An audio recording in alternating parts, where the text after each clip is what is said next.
Here's how to make the best grilled cheese sandwich ever. Everything I used in this video is from the new Selena Gomez and Our Place collection. First, thickly slice your sourdough bread, then mix together softened butter, garlic powder, and shredded cheese and spread it on the outer side of each slice. Add a slice of provolone, Colby Jack, then spread on this cream cheese mayo and these listed spices, then add a slice of Havarti. In your always pan, melt some butter over medium-low heat, then add in the sandwiches, cover with a lid and allow the bottom to crisp up, then flip and repeat. I used my perfect pot in the colorway Rosa for the tomato soup. It's non-stick and non-toxic. Our Place is woman and immigrant owned, so I always love to support, of course, and enjoy. This is the juiciest, most flavorful chicken breast I've ever made, and I promise if you try this out, you might never go back to your plain old chicken breast. You're gonna start out by cutting your chicken just like a waffle fry, so make some cuts vertically about 2/3 of the way down, then horizontally so it looks like that. Then we'll combine olive oil with all our spices and some adobo paste in a small bowl and pour that over the chicken breasts. Let that seep in, and then we're gonna take it over the pan to sear it on both sides. Once it's looking beautifully golden on both sides like this, you're gonna add some butter, cilantro, lime juice, and honey. Baste the chicken, and then it's time to serve it with some cilantro lime rice, and all that's left to do is enjoy. Have you ever tried Onigiri Rasu, also known as a rice sandwich? It's very similar to onigiri, which is a Japanese rice ball and sometimes also referred to as musubi. There's many different variations, just like there's many different sandwiches, but the main ingredients are still rice wrapped in seaweed. In my version, I added cucumbers, avocado, salmon, another layer of avocado, and another layer of rice. And wrapping the roasted seaweed can be a little tricky because it's a little stiff, but I find using plastic wrap and waiting 10 minutes will soften the seaweed and hold everything together better.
I'm seriously not ordering pizza anymore. You see, fresh pizza dough costs $1 at the grocery store, and I can add any toppings I want. I used some barbecue sauce on this one, added some diced leftover chicken along with mozzarella cheese, Gouda cheese, and red onions. I baked it at 425 for 15 minutes, and it was ready before the delivery could have made it to my house.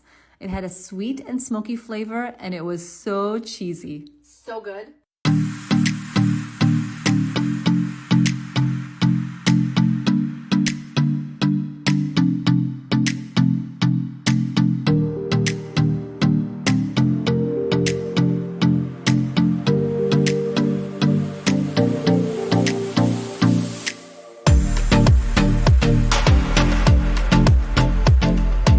Make fall off the bone gochujang barbecue chicken wings. To your chicken wings, add baking powder, garlic powder, onion powder, dried chives, soy sauce, salt and pepper, rub it all in, and then air fry these for 20 to 30 minutes, shaking every 10 minutes. Combine gochujang red pepper paste, brown sugar, rice vinegar, oyster sauce, starch water mixture, garlic powder, salt and pepper. Mix it all up and simmer until it's thickened. Add lime juice, soy sauce, and there's your gochujang barbecue sauce. Let the sauce cool, pour it over your chicken wings, and it's ready to enjoy. I always thought sushi making was intimidating, but I decided to just do it, and here's how it went. I'm using short grain sushi rice, which I rinsed 3 times. The ratio to cook this is 1 cup water to 1 cup rice. Cover with a towel and let that steam for 12 to 15 minutes.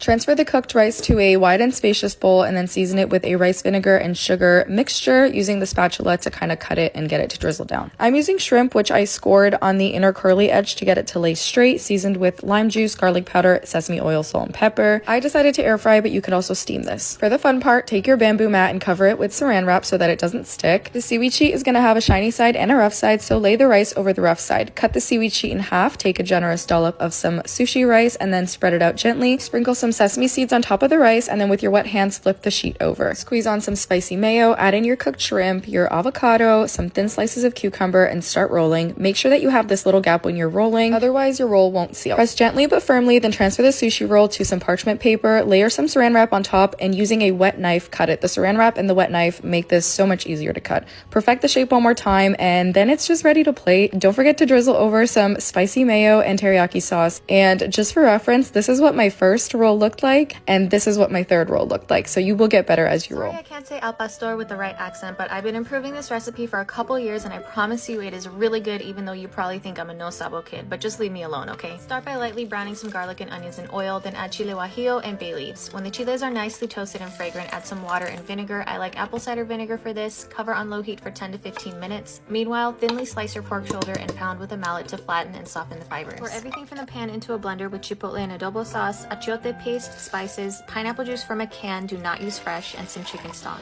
Blend until smooth and pour through a fine mesh strainer. Keep pushing the marinade through until just the chunks are left over. You can make a salsa out of this or just throw it away. Then thoroughly mix in the pork and marinate in the fridge for 8 to 12 hours. I made a mini trompo using a thick slice of pineapple as the base and a thick skewer. Roast in the oven at 275 for 2.5 to 3 hours, basting with pan juices in the last 30 minutes. Let it rest for 10 minutes, then begin slicing and finish on the stove with some sliced onions and pineapple.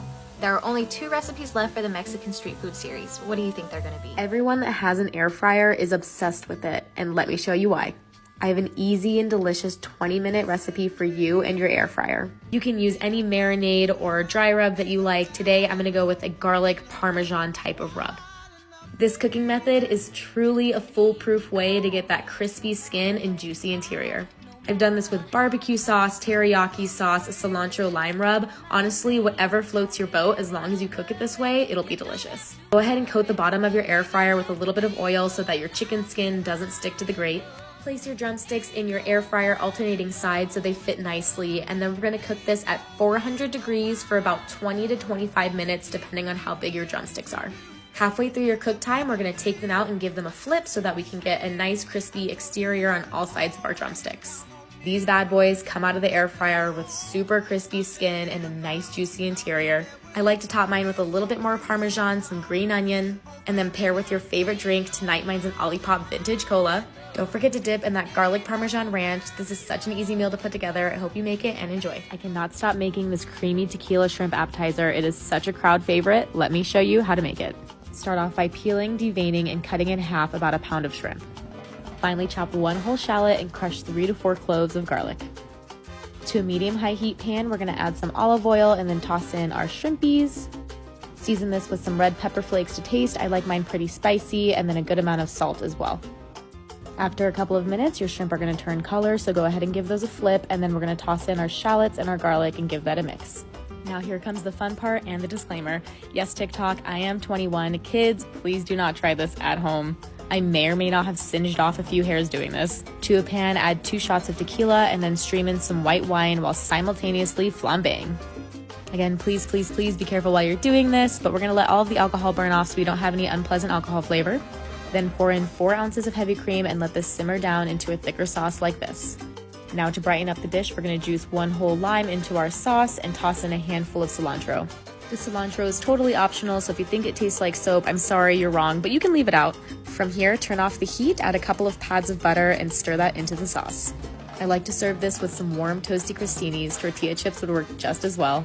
Top with some chives, and there you have it, your creamy tequila shrimp appetizer. It is so delicious. I hope you guys make it and enjoy. Chimichurri butter lobster roll. Start by chopping up some fresh garlic, cilantro, and parsley. Next, we're gonna add some butter to a pan and melt it down. Pour in some red wine vinegar, garlic, lemon juice, the chopped parsley and cilantro. Mix it up, then you're gonna add in your salt, pepper, garlic blend. Next, we're gonna put in our pre-cooked lobster into the pan. We're just warming it up. Take a brioche bun, get it nice and toasted. Then you're gonna put on some mayo, add in your lobster and top it with some chives. Then you can devour this super easy and delicious